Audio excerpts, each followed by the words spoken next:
Assalamualaikum warahmatullahi wabarakatuh. Di sini saya dari kelompok 7 ingin menjelaskan perubahan-perubahan sosial dan hukum. Yang pertama, perubahan sosial secara etimologi dan terminologi. Menurut teorinya, Ogbrun menyatakan ruang lingkup perubahan sosial terdiri dari unsur-unsur kebudayaan, baik material dan imaterial. Fokusnya ialah pengaruh besar unsur material terhadap unsur imaterial. Dan yang kedua, Kingsley Davis menekankan bahwa perubahan sosial itu sebagai wujud perubahan yang terjadi dalam struktur dan fungsi suatu masyarakat. Dan yang ketiga, Samuel Koenig, perubahan sosial merujuk pada modifikasi dalam pola kehidupan manusia. Modifikasi tersebut bisa terjadi karena sebab dari internal dan eksternal yang mengakibatkan perubahan. Dan yang keempat, menurut Selo, perubahan sosial adalah perubahan lembaga kemasyarakatan di dalam suatu masyarakat yang berpengaruh pada sistem sosialnya. Perubahan ini mencakup nilai-nilai, sikap, dan pola perilaku. Dan yang kelima, menurut Parsudi, perubahan sosial merupakan wujud perubahan dalam struktur sosial dan pola hubungan sosial, termasuk di dalamnya ialah sistem politik, sistem kekuasaan, hubungan keluarga, dan kependudukan. Dan yang keenam, Grass dan Mills mengemukakan bahwa perubahan sosial adalah perubahan yang terjadi baik kemunculan, perkembangan, bahkan kemunduran dalam kurun waktu tertentu terhadap tatanan yang meliputi struktur sosial.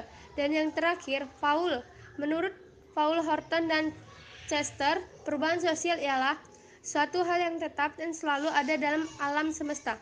Masyarakat generasi baru tidak mungkin meniru atau mengambil alih kebudayaan generasi sebelumnya. Generasi baru pasti selalu menginginkan perubahan. Selanjutnya akan dijelaskan oleh Fahri, yaitu teori perubahan sosial. Teori-teori perubahan sosial menurut para ahli. Yang pertama adalah Auguste Comte. Menurut Auguste Comte, fenomena perubahan sosial disebabkan oleh 3 tahap. Yang pertama, tahap teologis primitif adalah tahap di mana pikiran manusia langsung dikaitkan dengan hal-hal yang supranatural atau yang alamiah. Yang kedua, tahap metafisik. Tahap metafisik adalah tahap di mana manusia menggunakan akal budi dan tidak lagi langsung mengaitkan setiap gejala dengan hal-hal supranatural, melainkan dengan hal-hal yang benar-benar nyata dan melekat pada semua benda. Yang ketiga adalah tahap positif rasional, adalah faktor di mana manusia berusaha melakukan intervensi atau mencari berbagai penyebab lain dan melakukan perbaikan agar tidak berdampak buruk terhadap kehidupan masyarakat. Teori yang kedua adalah dikeluarkan oleh Karl Marx. Berbeda dengan teori Auguste Comte, Karl Marx berpendapat bahwa kunci untuk memahami kenyataan sosial bukanlah dengan ide-ide abstrak, melainkan pada lokasi-lokasi pabrik atau kegiatan-kegiatan ekonomi, di mana para pekerja tidak jarang menjalankan tugasnya secara kurang manusiawi atau berbahaya. Dari teori Karl Marx atau berbahaya. Dari teori Karl Marx tersebut dapat diambil kesimpulan bahwa Karl Marx menggunakan teori pendekatan konflik dalam perubahan ekonomi masyarakat. Yang ketiga adalah dari Emile Durkheim. Menurut Emile Durkheim, bahwasanya setiap masyarakat diikat oleh suatu nilai kebersamaan atau disebut dengan konsep solidaritas, yang mana ikatan solidaritas dalam masyarakat masih didominasi oleh faktor-faktor emosional atau rasa kekeluargaan yang sangat tinggi antar sesama masyarakat. B. Yang mana masalah dengan teori ini dapat dipecahkan dengan bersama-sama, seperti bergotong royong. Dari teori ini dapat diambil kesimpulan bahwasanya Emile Durkheim menggunakan teori solidaritas dan menghilangkan individualis yang bersifat mekanistik. Yang ketiga adalah Richard Tessay. Menurut Richard, ia memberikan teori ini dengan nama teori fungsionalis, di mana sebuah teori yang menekankan tentang perubahan pada fungsi-fungsi lembaga sosial. Menurut teori ini, lembaga sosial dalam kehidupan masyarakat tidak akan bertahan kecuali berguna bagi masyarakat.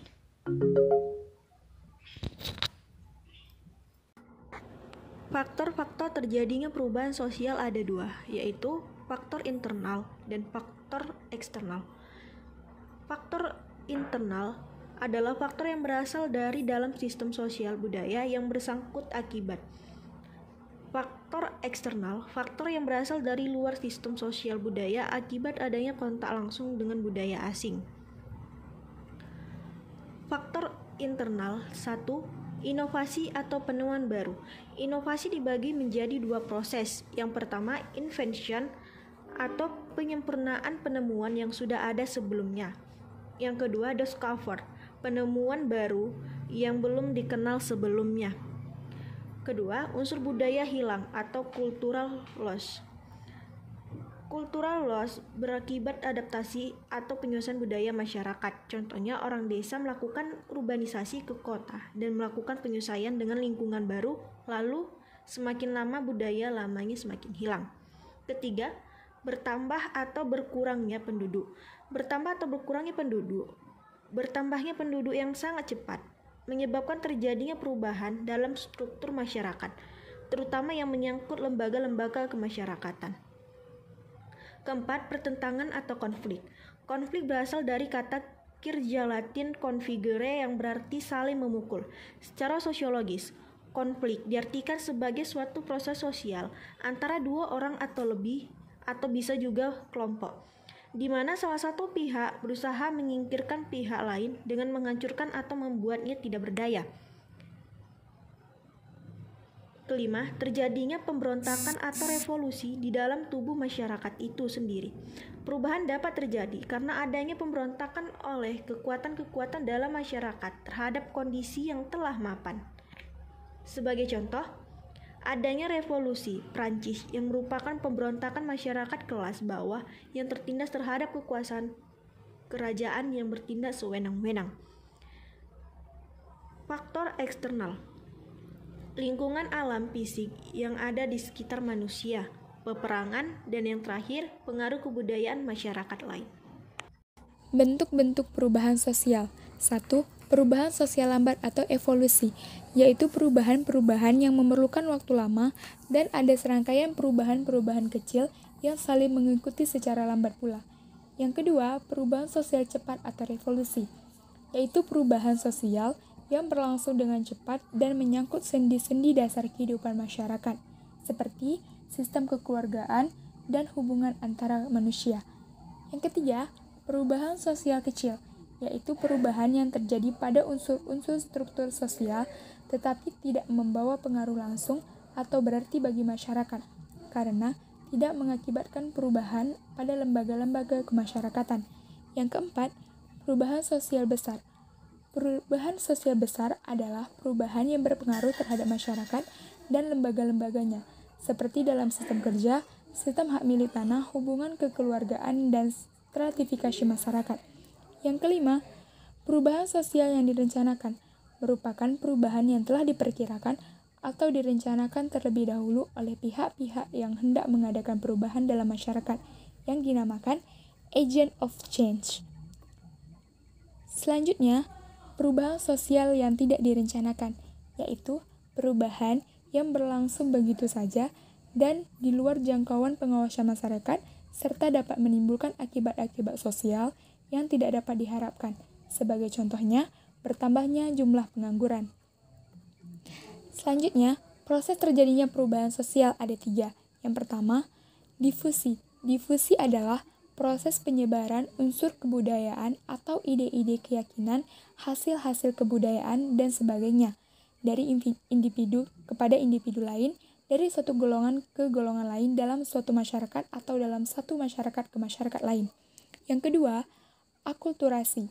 Akulturasi merupakan proses sosial yang timbul apabila suatu kelompok manusia dengan suatu kebudayaan tertentu dihadapkan dengan unsur-unsur kebudayaan asing. Yang ketiga, asimilasi.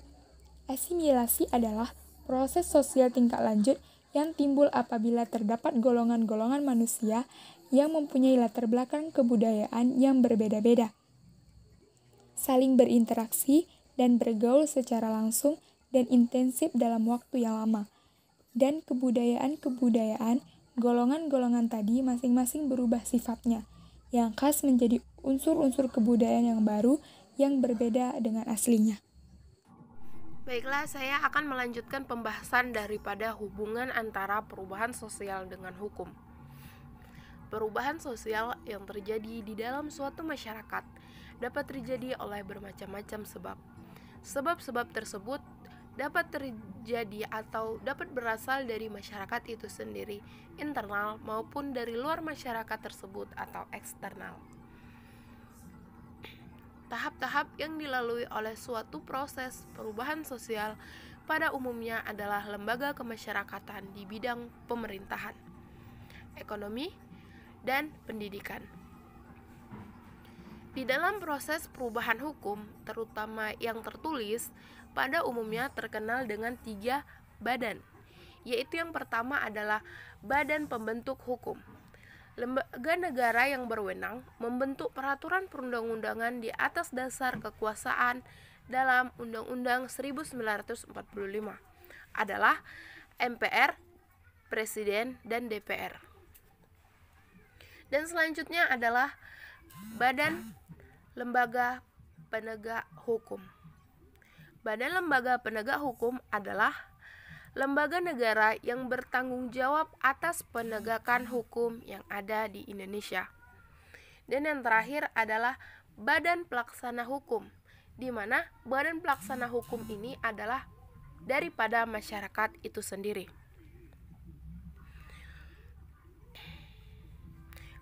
Pada masyarakat sederhana, ketiga fungsi tadi mungkin berada di tangan suatu badan tertentu atau diserahkan pada unit-unit terpenting dalam masyarakat, seperti keluarga luas. Akan tetapi, baik pada masyarakat modern maupun sederhana, ketiga fungsi tersebut dijalankan dan merupakan saluran-saluran melalui nama hukum itu mengalami perubahan-perubahan. Baik, di sini saya akan menjelaskan materi saya, yaitu hukum digunakan sebagai alat untuk mengubah sosial masyarakat. Dalam materi ini akan dibahas tentang hukum dipergunakan sebagai alat oleh agent of change. Agent of change atau pelopor perubahan adalah seseorang atau kelompok orang yang mendapatkan kepercayaan dari masyarakat sebagai pemimpin satu atau lebih lembaga-lembaga kemasyarakatan. Pelopor perubahan memimpin masyarakat dengan mengubah sistem-sistem sosial, dan di dalam melaksanakan hal itu langsung tersangkut dalam tekanan-tekanan untuk mengadakan perubahan. Bahkan mungkin menyebabkan perubahan-perubahan pada lembaga-lembaga kemasyarakatan lainnya.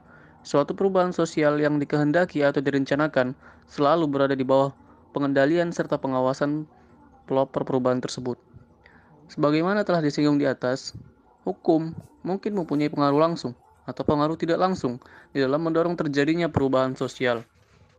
Dengan demikian, maka jelaslah bahwa apabila efektivitas menanam kecil, sedangkan kekuatan menentang dari masyarakat besar, maka kemungkinan terjadinya sukses dalam proses pelembagaan menjadi kecil atau bahkan hilang sama sekali.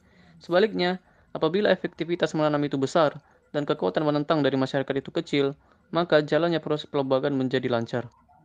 Di dalam berbagai hal, hukum mempunyai pengaruh yang langsung terhadap lembaga-lembaga kemasyarakatan, yang artinya adalah bahwa terdapat hubungan yang langsung antara hukum dengan perubahan-perubahan sosial. Jadi dapat kita simpulkan bahwa hukum dapat dijadikan alat sebagai pengubah sosial. Hukum dapat mengubah kebiasaan, bahkan hukum dapat mengubah suatu adat.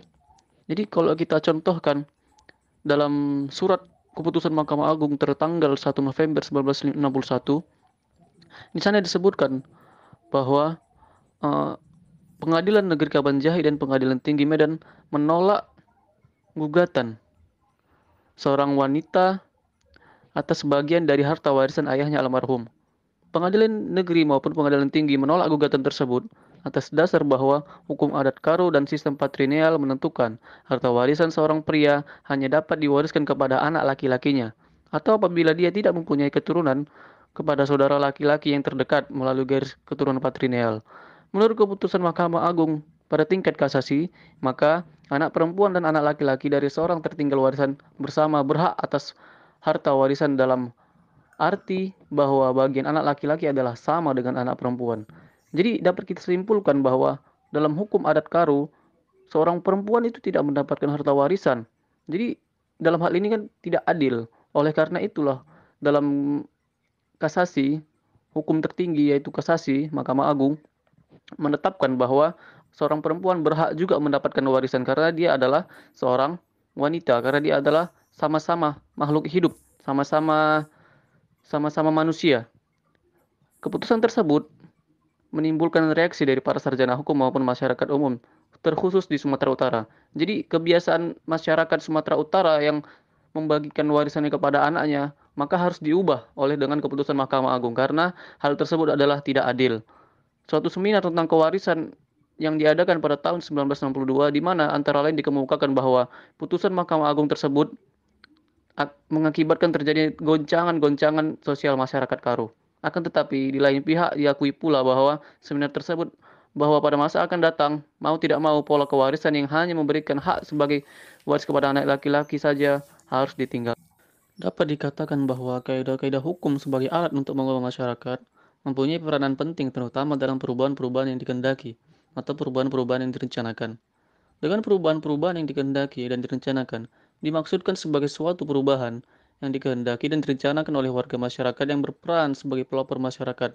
Dan dalam masyarakat yang sudah kompleks, di mana birokrasi memegang peranan penting tindakan-tindakan sosial, mau tidak mau harus mempunyai dasar hukum untuk sahnya. Dalam hal ini, maka hukum dapat menjadi alat ampuh untuk mengadakan perubahan-perubahan sosial walaupun secara tidak langsung. Oleh sebab itu, apabila pemerintah ingin membentuk badan-badan yang berfungsi untuk mengubah masyarakat, maka hukum diperlukan untuk membentuk badan tadi, serta untuk menentukan dan membatasi kekuasaannya. Dalam hal ini, kaidah hukum mendorong terjadinya perubahan-perubahan sosial dengan membentuk badan-badan yang secara langsung berpengaruh terhadap perkembangan-perkembangannya di bidang sosial, ekonomi, dan politik.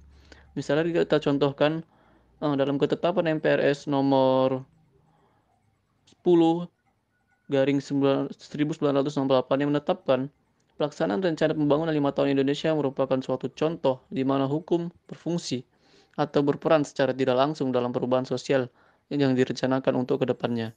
Akan tetapi, hasil yang positif tergantung pada kemampuan pelopor perubahan untuk membatasi kemungkinan-kemungkinan terjadinya disorganisasi sebagai akibat dari perubahan-perubahan yang terjadi.